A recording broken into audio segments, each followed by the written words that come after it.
तो मैंने प्रश्न यहाँ से स्टार्ट किया है, धातु की तनु हाइड्रोक्लोरिक अम्ल क्या होगी। तो उसी अभिक्रिया का एक उदाहरण दे, तो उसका उदाहरण हो सकता है 2HCl प्लस जिंक।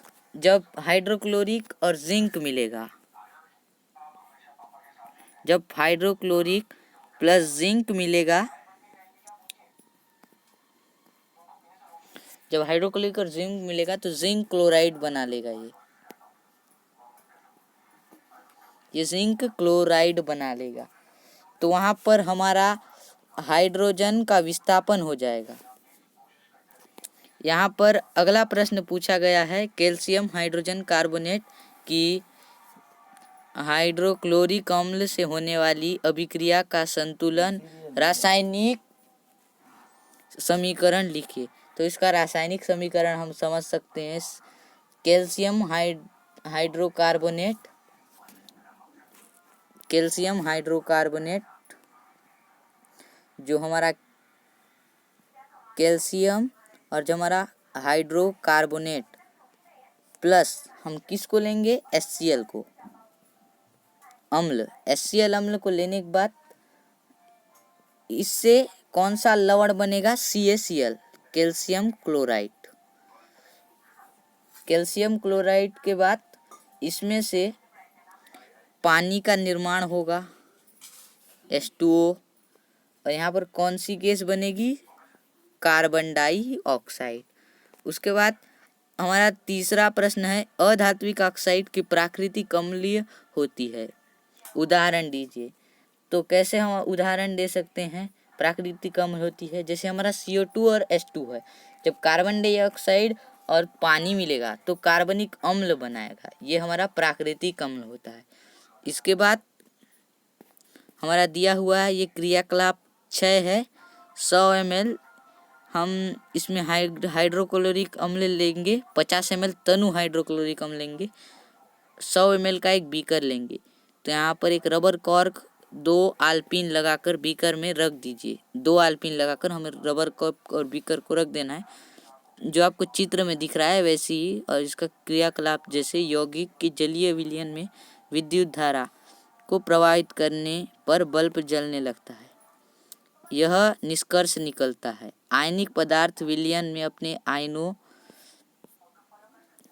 में विभक्त होकर विद्युत का चालन करते हैं, आयनिक बंध बनकर। तो यहाँ पर हमारा अगला टॉपिक है आयनीकरण। तो हम आयनीकरण से समझ सकते हैं, तो आयनीकरण हम किसे कह सकते हैं, हम कह सकते हैं वे अणु या परमाणु जो इलेक्ट्रॉन प्राप्त करके या खोते हैं, और आयनीकरण जो नकारात्मक और सकारात्मक जो चार्ज करते हैं वो हमारा आयनीकरण होता है, जो हमारा संयोजी होता है। अब यहाँ पर देखते हैं, अम्ल एवं क्षार की जलीय विलयन की व्यवहार को समझने का प्रयास एक वैज्ञानिक थे स्वीडन के अरेनियस ने सन 1884 में अपने अवलोकन के आधार पर कहा कि अम्लों और क्षारों में कुछ विशिष्ट गुण होते हैं, जो कि मैंने आपको शुरू में बताया था। और इसी प्रकार क्षार जलीय विलयन में ऋण आवेशित आयन में वियोजित होती है। जलीय विलयन में ऋण आवेशित हाइड्रोक्साइड आयन हाइड्रोक्साइड ऋणात्मक और एक धनावेशित होता है, तो विभाजित हो जाता है। जैसे कि यहाँ पर आपको दिख रहा होगा, जो हमारा सेल्फ मिलके हाइड्रोजन से बना रहा है। यहाँ पर आयनीकरण की कुछ बातें दी गई हैं। क्या सभी यौगिक जिनमें हाइड्रोजन है वे अम्ल हैं? इसके लिए क्रियाकलाप दिया हुआ है।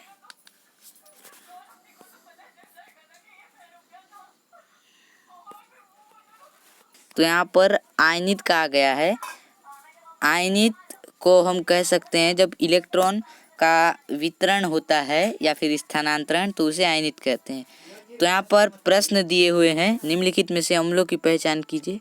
तो ये तो बहुत ही आसान है, HNO3 वो अम्ल होगा, और यहाँ पर NaCO3 वो क्षारीय होगा। क्यों? क्योंकि सोडियम कार्बोनेट बन रहा है।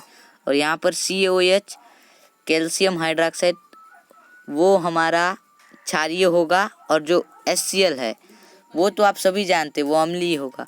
अगला प्रश्न हमारा पूछा गया है, जब सोडियम हाइड्रोक्साइड के कुछ टुकड़ों को सूखी लाल लिटमस पेपर पर रखा जाए तब प्रारंभ से रंग में कोई परिवर्तन नहीं दिखाई देता, किंतु कुछ समय पश्चात उसका रंग नीले लिटमस से लगता है। कारण समझाइए, इसका क्या कारण, क्यों होता है ऐसा लिटमस पेपर?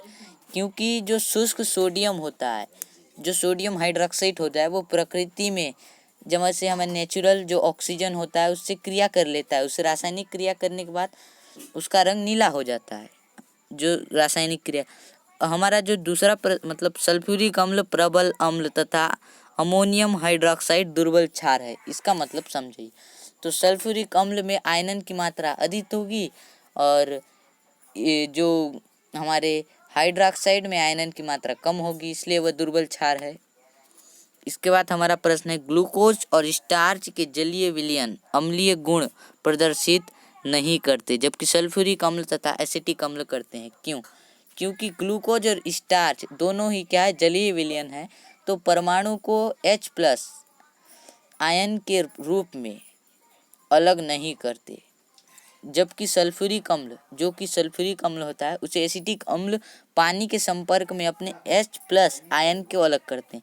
यहाँ पर मेरे कहने का मतलब है कि जो हाइड्रोजन प्लस आयन जो होता है वो अलग नहीं करते, लेकिन जो हमारा जो सल्फ्यूरिक अम्ल होता है और जो एसिटिक अम्ल होता है वो जब भी पानी में संपर्क में आ जाते हैं तो जो हाइड्रोजन है वो आयनन को अलग कर देते हैं, क्योंकि वो पानी के संपर्क में आते हैं। तो इसीलिए जो ग्लूकोज है और स्टार्च है वो जलीय विलयन अम्लीय गुण प्रदर्शित नहीं करते। अब अगला हमारा टॉपिक है, अम्ल व क्षार के विलयन कितने प्रबल हैं। हम विलयन में H+ अथवा OH मतलब हाइड्रोजन प्लस हाइड्रोक्साइड माइनस आयनों के आधार पर उसकी अम्ल या क्षार को हम पहचान करते हैं। क्या हम किसी विलयन में उपस्थित आयनों को संख्या जान सकते हैं?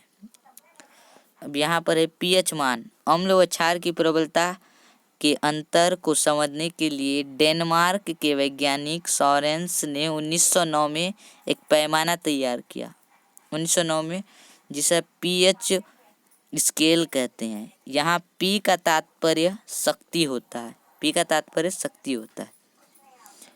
H की मात्रा कितनी है हाइड्रोजन में pH द्वारा प्रदर्शित, जिसे हम pH मान भी कहते हैं।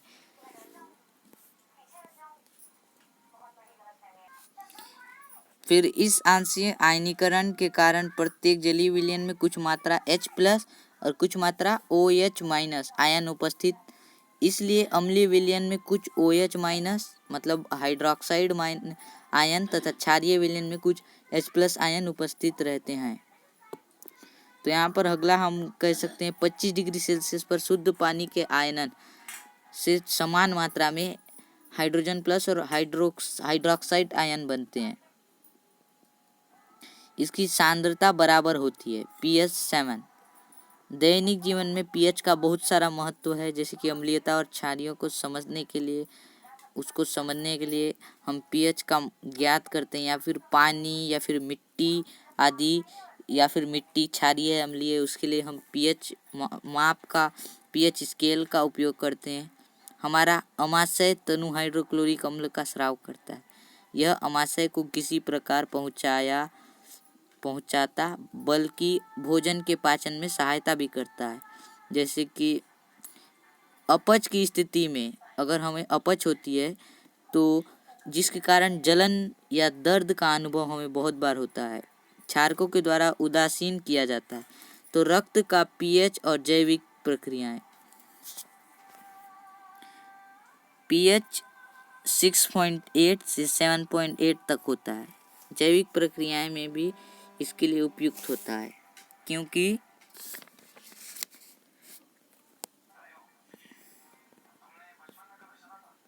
लार का pH, तो अब हम लार का pH समझते हैं। तो हमारे दांतों में इनेमल कैल्शियम फास्फेट से बनता है। कई बार पूछा जाता है हमारा दांत कैल्शियम फास्फेट से बनता है। ये कठोर पदार्थ होता है जो पानी में घुलता नहीं है। जब हमारे मुंह के अंदर उपस्थित लार का पीएच 5.5 से कम होता है तब दांतों से सड़न प्रारंभ होती है। जैसे कि हमारे दांत में पीएच 5.5 से कम अधिक जो हम कह सकते हैं अम्लीय हो जाता है तो हमारे दांत सड़ने लगते हैं। इससे बचने के लिए हम प्रतिदिन दांतों को दंत मंजन या फिर जो टूथपेस्ट होता है उसमें क्षार होता है, इसलिए हम उसे करते हैं। मिट्टी का पीएच और फसल का उत्पादन। जब पीएच मान 7 पर होता है तो वह उदासीन हो जाता है। और यहाँ पर हम देख सकते हैं कुछ प्रश्न दिए हुए हैं। हमारा पहला जो प्रश्न है, क्या क्षारीय विलयन में हाइड्रोजन प्लस आयन उपस्थित होते हैं? अगर हाँ तो यह विलयन क्षारीय क्यों होते हैं? तो क्षारीय विलयन में तो हाइड्रोजन प्लस आयन उपस्थित होंगे ही। क्यों होंगे?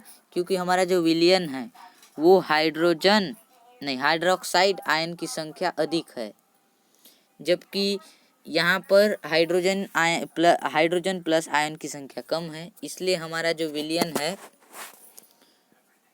वो इसी प्रकार से हम कह सकते हैं अधिक जो हमारा क्षारीय होता है, इसलिए यह विलयन क्षारीय होता है।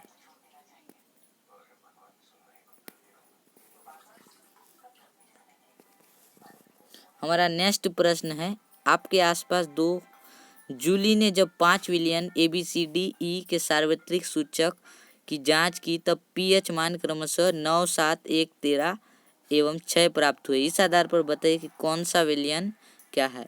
तो दुर्बल अम्ल से हम समझ सकते हैं 9 है, दुर्बल क्षारीय में 9 है ए, और बी में 7 उदासीन है क्योंकि वह 7 है, और सी पीएच का मान प्रबल अम्लीय होता है। जो सी में है 1 वो प्रबल अम्लीय है, और प्रबल क्षारीय 13 और पीएच का मान ई में 6। इसके बाद हमारा नेक्स्ट प्रश्न है, प्रश्न 3 में दिए गए आंकड़ों। इसके बाद दोस्तों लवण के बारे में हम समझते हैं। तो सामान्य भाषा में कहा जाए तो लवण, जिसे हम ऐसी पारिभाषिक शब्दों में परिभाषित कर सकते हैं कि जब अम्ल और क्षार मिलते हैं तो वह लवण का निर्माण करते हैं। जिसको मैंने आपको बताया था कि हाइड्रोजन और हाइड्रोक्साइड आयन मिलते हैं और जल के अणु बनाते हैं तो वह लवण का निर्माण करते हैं। ऐसे ही लवण आयनिक यौगिक होते हैं जो कि एक भाग धन आवेशित और उसका दूसरा भाग ऋण आवेशित होता है। इसके लिए हम उदाहरण भी देख सकते हैं, जो कि मेरा इमेज क्लियर नहीं है। जैसे कि HNO3 नाइट्रिक अम्ल होता है और KOH पोटेशियम हाइड्रोक्साइड होता है। तो पोटेशियम जो यहाँ पर पोटेशियम नाइट्रेट हो जाएगा और जल इसमें लवण हो और यहाँ पर जल बन जाएगा। और यहाँ पर जो हम कह सकते हैं अम्ल वर्षा, तो ये तो अम्ल वर्षा तो हम समझ सकते हैं, वर्षा का जल का पीएच जब 7 होता है, जब पीएच का मान 7 होता है तब अम्ल वर्षा होती है।